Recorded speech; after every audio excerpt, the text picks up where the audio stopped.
I'm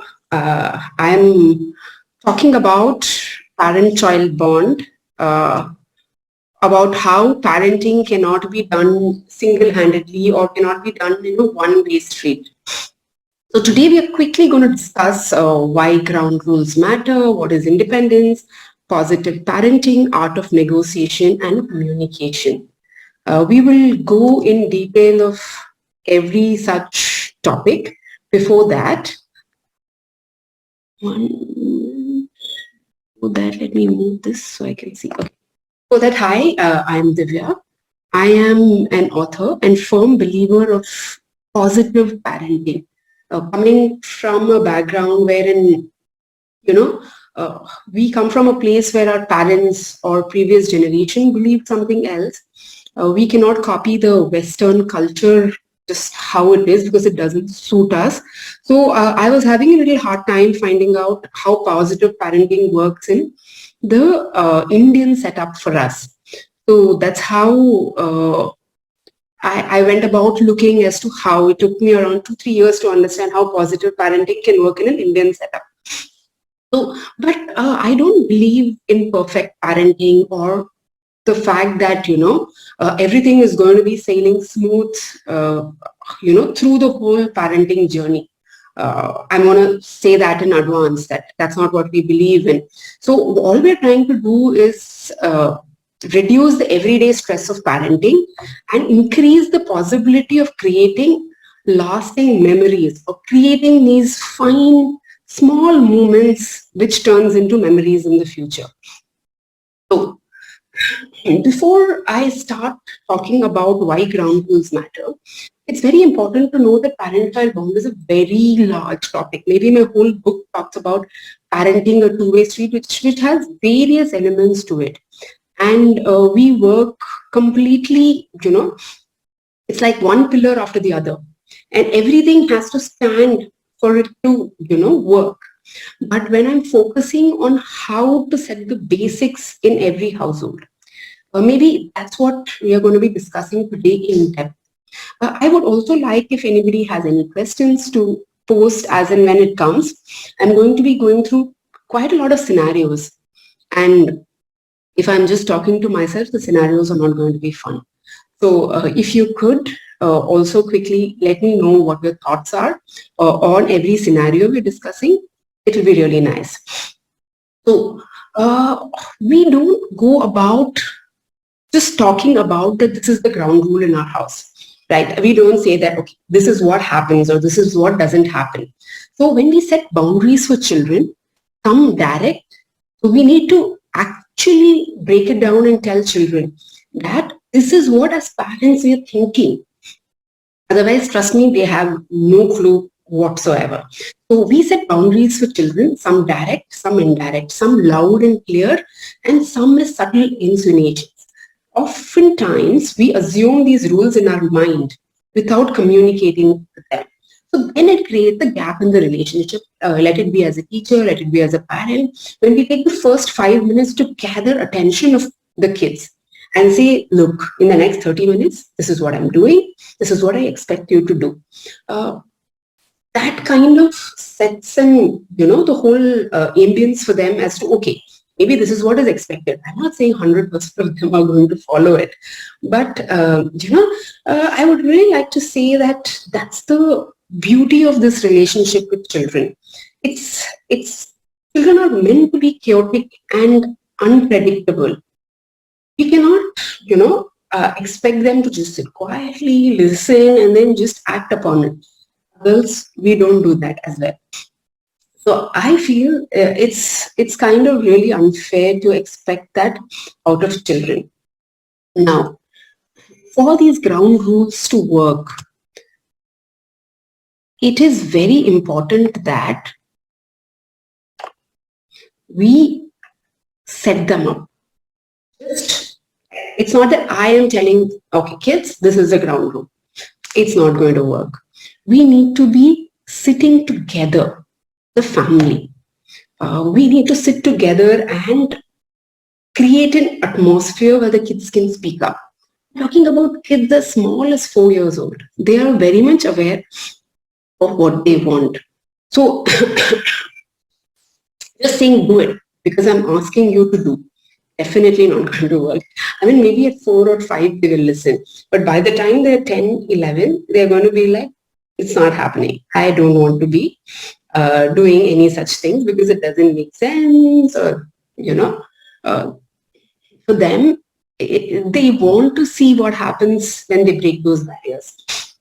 So this ground rules we set up for my daughter, where we sat together. I like gathered all of us. We're sitting together, and my daughter is also telling what she thinks is not working for her, or how she thinks it should be. And these rules are applicable for everybody in the house. So you should do it as a family with your own family. Okay. These are some things just to give you an idea of how things work. I'm not saying these are the right rules, wrong rules. Every family, even my rules might change with every level my daughter's, growing and how circumstances are changing. It's just an idea of how 5, 6 rules we can come up with depending on the behavior modification we're looking at. So maybe like no shouting and hitting. So it's not that I can shout and hit and she can't. It's that I cannot shout and hit, she cannot shout and hit, my husband cannot shout and hit. All of us need to do that.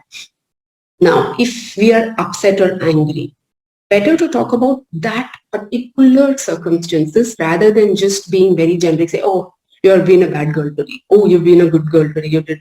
No, it's all about just saying that what is the small instance which, didn't work? Talk about it. The kids will also follow that. I think chores can kind of, or things around the house, we should make kids be able to help us. There are different topics or chapters which I've covering every such topic. But, to be precise here, be happy to help, assist family members 3 times, like, you can be asking your child to get you something, your child can ask you to get you something. Try to at least encourage few times where you do something for each other. No wasting of food. We really believe that, not even one morsel of food is supposed to be left on the plate. So maybe if she hasn't been able to eat it, either she convinces us to eat it or she has to finish it. We love sweet. All kids love sweet. So we try to keep dessert twice a week. 30 minutes of fun screen time every day. Screen time is such a hassle in every household. So we try to, I will discuss the screen time thing a little bit more later in the presentation. So I'm going to maybe go through with it at the moment and not go detail in that.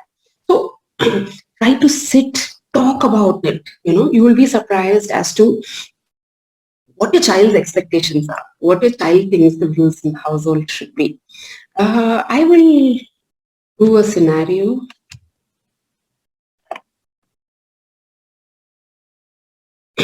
Okay. If anybody has something to say, I would be happy to hear, either in the chat box or you can unmute and quickly say if you think you know the answer or the scenario. There is no right or wrong answers in these scenarios.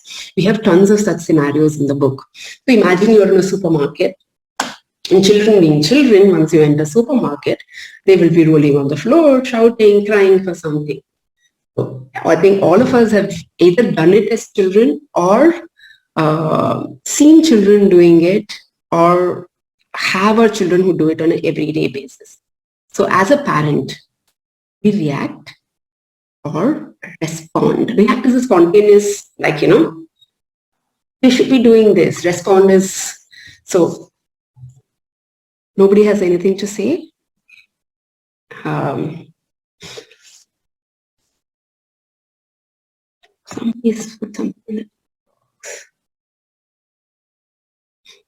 Thank you. I think what we do is respond and make them understand what we're here for.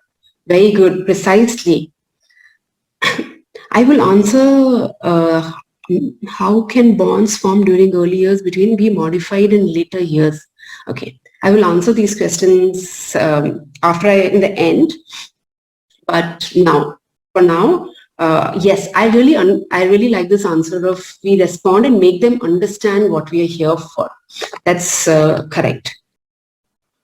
Now, let me talk about the option two. Option one. We most often than not react spontaneously. Either we are in a hurry when we are going to the supermarket, we are scolding, shouting, oh my God, just do something. Let's just go. We are in a hurry. Trust me, even I have done that. So not that, it's only that others do and I'm like the perfect thing. No. What I'm trying to say is we often are in a hurry, are head somewhere, we are responsible for multiple things. So as a parent or as an adult, as an individual, it becomes very difficult for us to have this, expression. Age. I think anytime after 3 or 4 is what I'm talking about. Before that, I don't know, but I'm talking about something from 3 years onwards. Now, let me give you another way in which we can be. Well, this is something called backstory, where like how she said, we explain to the child. What if we take a 5 minutes to explain to the child before we enter the supermarket or on the way to supermarket? Use that 5 minutes to have a pep talk. I think that's really helpful as to kids to understand what they can expect, because supermarket is a notorious place. The way they are set up, the counters, it tempts us as adults to maybe pick up things which was not part of the list. So before we go to supermarket, we tell the child, if that's what you do, I usually allow my daughter to buy one product of your choice for a fixed budget. You could choose a packet of chips or chocolate, but remember to look around the store and make your choice after weighing all the options. This teaches them independence. This way we communicate to them our expectations beforehand. So after we have laid rules, right? So we do ground rules. There's a whole chapter about, budgets and money in the book. If you're interested, you can go back and have a look at that. I can't get into that. So after we have laid rules, we could elaborate on the rules of the backstory. On the first visit, so the backstory is, see, this is a 10 rupee note. You have it. In the store, you buy anything. You either bill it with me or you bill it separately. From the time the child is 4, you could ask the child to be doing this. This teaches them a lot of things about, the visit to the supermarket, what is money, how it is dealt with. So, on the first visit, if the child asks for more than one, then it is important to reinstate that it costs money to buy more. And we allocate budget of, why will child stop with one? Go ahead and tell that we get so much money, we decide to spend so much in a month, decide to save so much in the future. And I know you might be thinking that it is too much for a 4-year-old or a 5-year-old to understand, or even a 10-year-old to understand. But trust me, the minute you openly speak with them, they are smarter. They kind of like, they would come up with better ideas as to how. We could suggest to, so 10 rupees, my daughter is a lot of times used to 5 rupees to maybe use a chip and a chocolate. So before entering the supermarket, quickly remind them of the rules discussed earlier, and this would reinstate the behavior which we want to achieve. Also, if they cry, if they shout, it's fine. They are children end of the day. Don't react, don't get worked up, don't start shouting in return. They will understand that it's not working, and then they have to just, handle the circumstances as it is. These kind of instances kind of gives them, making them more independent. Tomorrow when they grow up, have to deal with their own household, they will know that why budgets are important, why, money value is important, or how as kids they were given a choice to buy anything from the supermarket. More than anything, when we set rules, they kind of have it in their head that maybe this is something which, which I could work with. Because for them, if there's endless possibility, it creates chaos in the head. But when they know that, okay, these are some things which I can try out, and my mom, dad are going to feel comfortable with it, they would go all out in trying that. Yeah, that was the first segment. Any more questions before we go to independence? Okay. How or why should we give independence to 4 or 5-year-old kid? I mean, we never got that. All our decisions were made by somebody else. It could be a small decision as to what is the night dress the child is supposed to wear. Instead of saying, this is the night dress, show, this is night dress A, this is night dress B. Which one will you choose? And then they will feel empowered, like, wow, So choices gives them, they get in a very different headspace because they realize that, okay, I have taken the decision. So small such choices kind of, they learn to live with their decisions. Sometimes it might be wrong, but it is better to make wrong decisions at a younger age than like today my wrong decisions are going to cost me much more than maybe when I was 4 or 5. Children should be given choices to take independent decision. Our job as parents is to teach them how to do it. Why to take a decision of that sort? Brainstorm with them after considering all the facts of the situation. Okay, now we're going to go to the next scenario.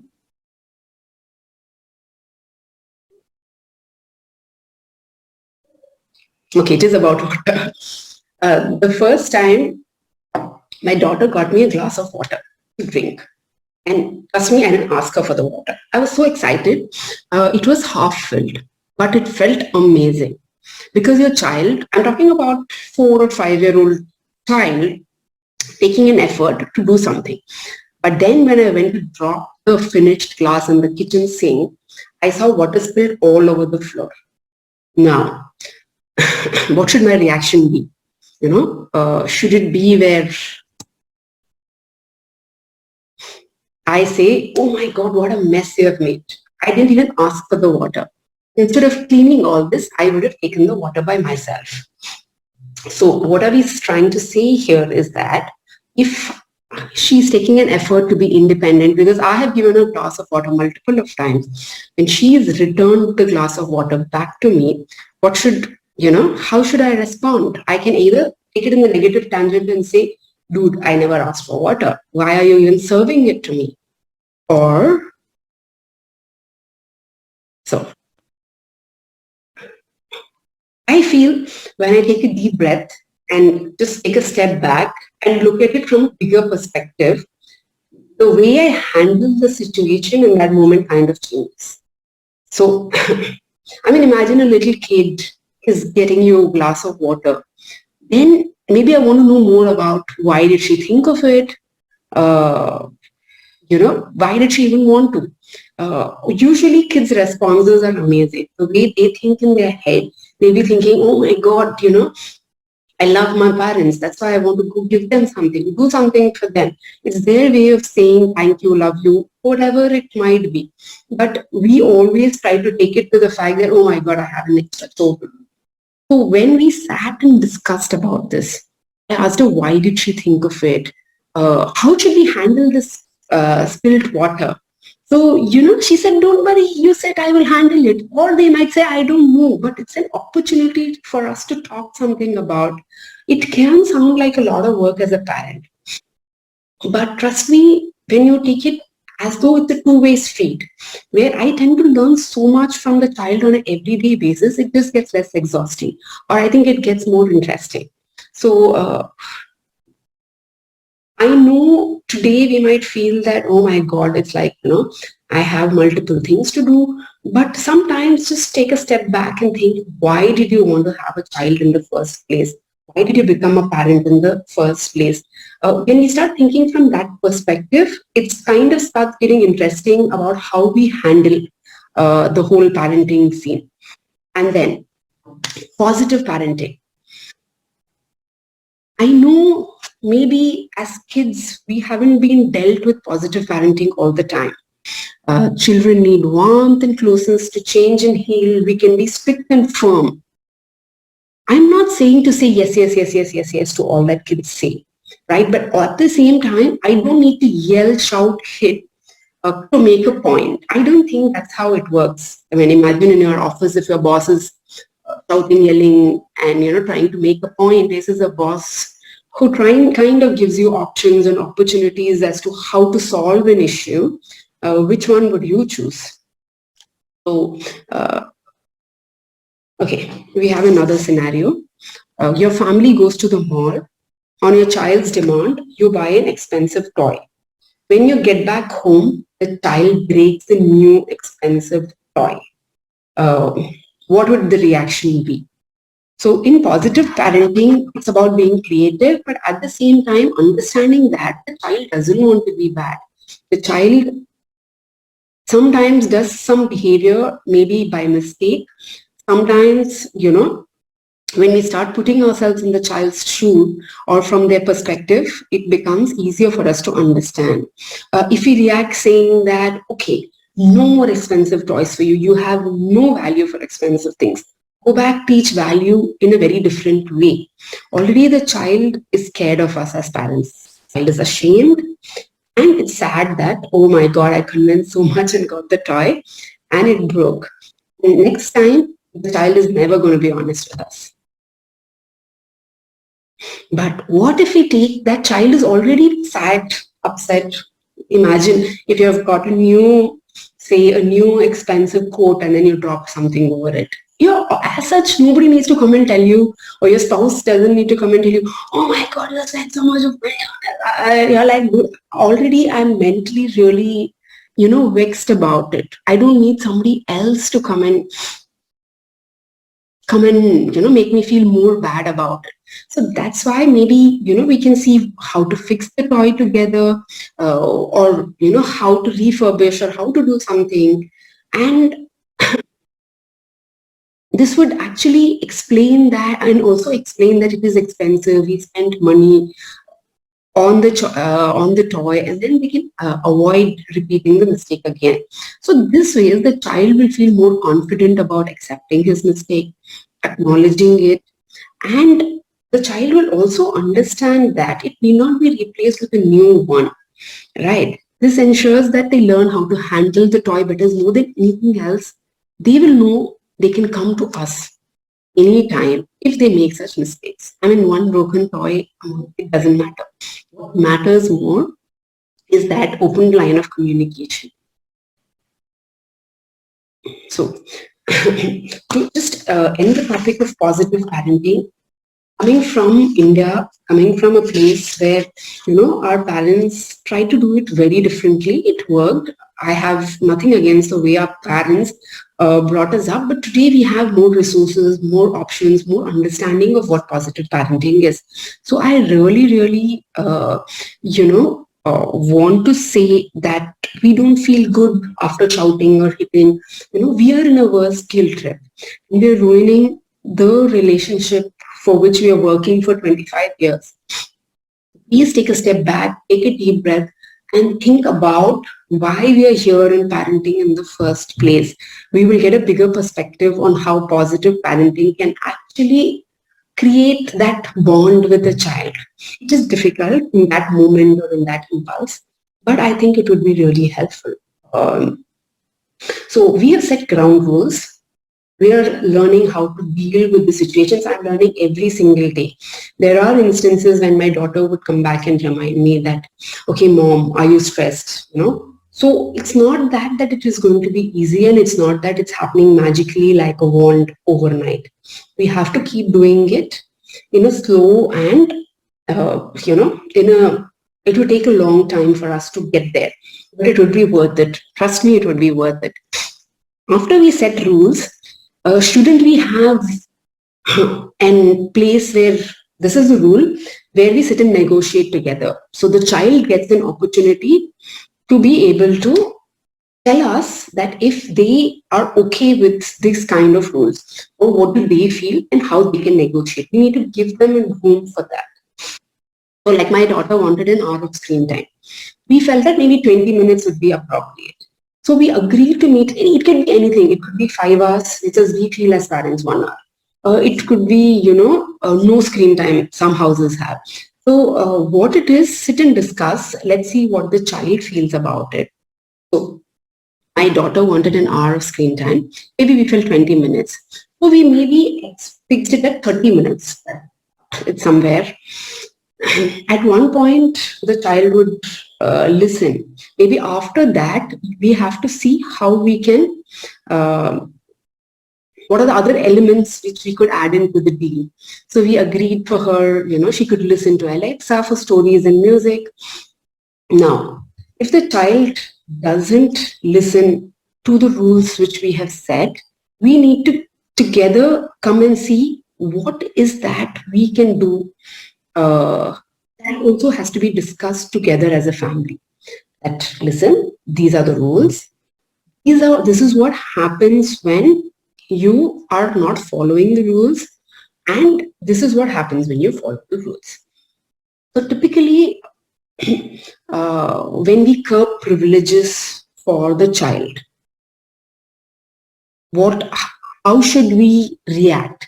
Again, curbing privileges can be very short curbings. People kind of believe that, okay, you have nothing for 1 week, or, you are banned from this it's not going to work. You do it for 10 minutes, in the child's head, 10 minutes sounds like a week's time. So it's very important that, I say your week's watching time is 30 minutes into 7. If you want to finish that today, tomorrow you might lose your privilege. So, but this 4:1 ratio is very important to remember. Let's not try to 4 times you praise versus 1 time you curb the privilege. It's very important. Yes. It's very important to remember that we need to keep it positive. You cannot go ahead and always keep curbing privileges and say, okay, my parent-child bond is amazing. Again, when you start thinking that from next 20-year perspective, this is not going to make a difference, then the way you're going to be curbing privileges is also going to be really different. When I say privileges or praises, it's very important to hold your child's hand, look into their eyes, get to their level, maybe give them a hug, a tap on the back, a high five, whatever they're comfortable with every time we praise. Praising is not like, hey, good boy, thank you. Not how it works. You get down to their level, you need to connect. You need to, in that movement, make them feel that, okay, wow, when I did this, I used to watch for 2 hours. Now that we set and we're doing it for maybe an hour, I can actually bond with my parent. So that's something which we need to see how we're able to connect with them. So communication. I think this is one of the most important aspects. Somebody else also asked what happens if the child is older? Now what do we do? It's very important to be able to communicate at their level, their way of communication, or it's not even with children, it's with everyone. All of us have a different way to communicate, right? If you're not able to get to their level of communication, then there is this miscommunication happening. Similarly, even when we spoke about independence, or when we're speaking about, it's their thought of independence, their thought of decision making for a night dress might be very big and overwhelming for them. But for us, it's like, okay, either of it, just whatever, just wear and get done with it and get into bed, is what we are thinking. So communication is a medium to pass message to the another person. Sometimes our child might communicate using tantrums to gain our attention, or indulge in pranks. We get really, among so many things happening in our daily life, is the last thing that we want. But then every time a child is trying to communicate by maybe throwing a tantrum or is pranking us, remember that the child just wants attention, right? Or they just want us to be able to listen to them.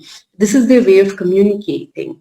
The important question is, are we able to read these signs as communication, or do we dismiss them as misbehavior? Do we think that our child is being naughty, our child doesn't know how to behave properly, or are we just trying to read between the lines and understand what they're trying to communicate to us?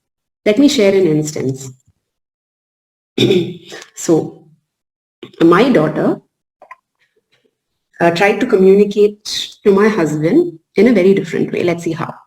My 6-year-old daughter started to hide my husband's phone on weekdays after putting it in silent mode. It's work from home, he's working. She just puts it in silent mode and hides it under the sofa or in places impossible to find. He had to search for an hour before he located it every single time. This happened 3 days in a row. My husband was beginning to get upset that he had to play treasure hunt with her every time to locate his mobile. Now, it can be very irritating. Imagine your boss is calling you and, you're not answering the phone on a working day. Especially with COVID and work from home. When we introspected as to what could have prompted her to do this, we realized that my husband used to play with her daily for at least an hour on weekdays and for longer during the weekends. But, just when COVID hit, everything was chaotic and he couldn't make time to do that. So he hid his phone just to get attention. Just her way of telling, can you spend some time with me? I am missing you. Now, if my husband would have shouted, hit her, said, "Ki, your behavior, you're misbehaving," then she would have completely moved 100 steps back and stopped wanting to get that kind of play or bond or whatever it might be. So a lot of times kids have so many other things running in their head and they think this is the way they are communicating to us.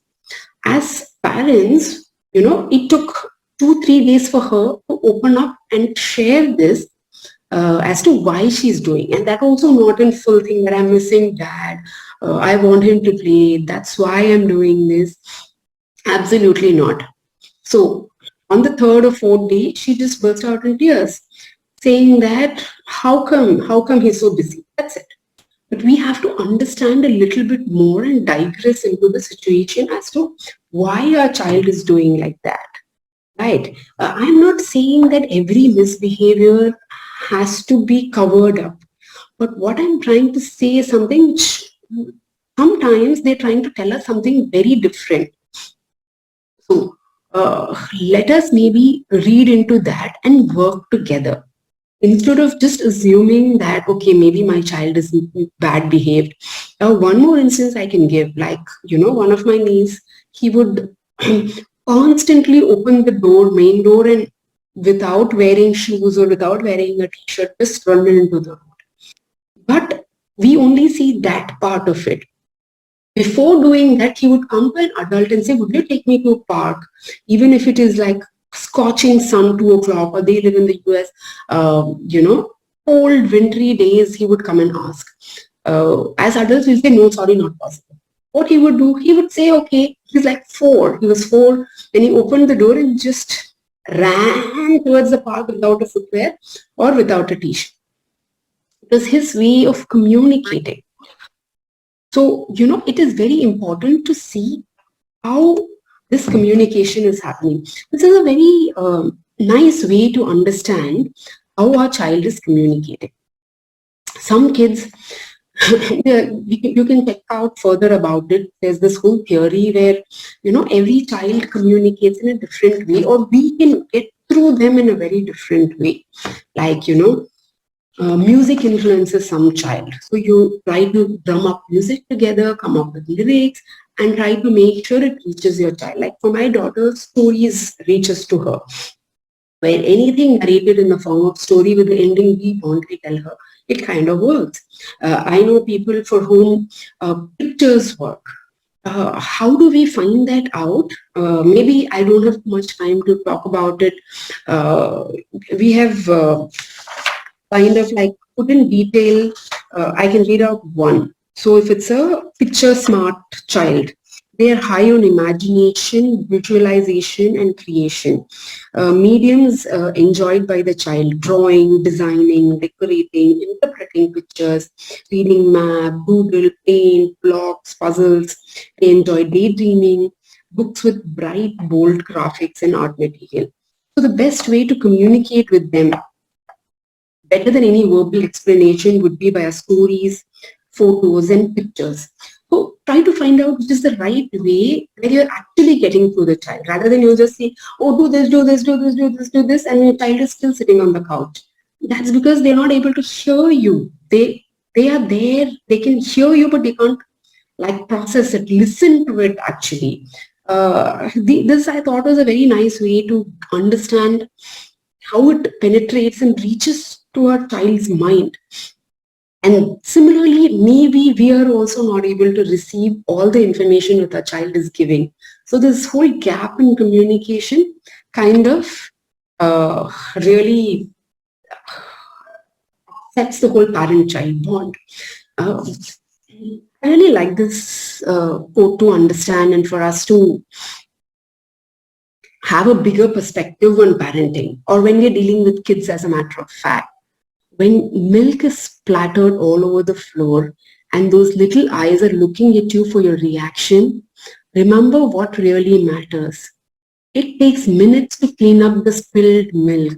It takes much longer to fix a broken spirit. With positive parenting, we are not worried about spilled milk. I mean, we also need to establish rules. I'm not denying that, but not as a spontaneous reaction. Let's try to see how we can respond.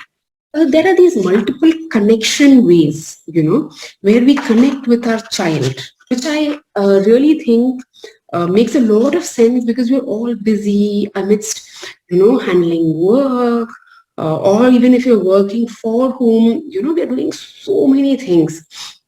So taking that few minutes to connect there, when something goes wrong, just a simple hug, you don't know what to say, and then you calm down. Reinstating, try to at least have 3 to 4 hugs, even if your child is older. If it's not like a hug, another physical way of maybe holding hands, giving five, it could be anything. It's very important for the child to feel that I can approach my parents, saying I love you, or listening to them. We are multitasking. Child is coming and talking to us, we are on another call, we are messaging, we are cooking. It's very important sometimes to leave everything and sit down and listen and try to get what they're trying to say. Spend some time together, individual, one child versus one parent. I think that's very helpful to get a parent-child bond. Kids open up very quickly. It could be as simple as going down to supermarket, just one parent versus one child. Kind of gives the child the confidence to open up. And very importantly, as a parent, be open to apologize. We make mistakes. We make many mistakes in our everyday life. So many times I've gone and apologized for, getting upset. Maybe, doing something, breaking something. I am the first one to go and say, oh my God, listen, I broke this cup when I was doing something in a hurry. Then the child will know, okay, mama is also making mistakes. It's okay to go wrong. In their head, they have this picture perfect. Don't create that. Open up and tell this is right, this is wrong, this is the headspace I am in. Kids are I'm not saying overburden them with various issues or problems, but maybe just open up. Be honest, children are much smarter than what we give them credit for. So yeah, these are a few things. There are multiple other topics which is very important for parenting, a two-way street, right? I would like to just close on this note. I would request you, if you have a pen and paper in hand, close your eyes and visualize 20 years later. I don't want to know this, but you should know it in your own mind. 20 years later, when you're sitting together, what is the kind of relationship you want with your children? What is the kind of relationship you have with your parents today? Is it comfortable, uncomfortable? What you wish your parents did differently? If you just close your eyes and think about it, that, 10 years, 15 years, once children are independent, what is that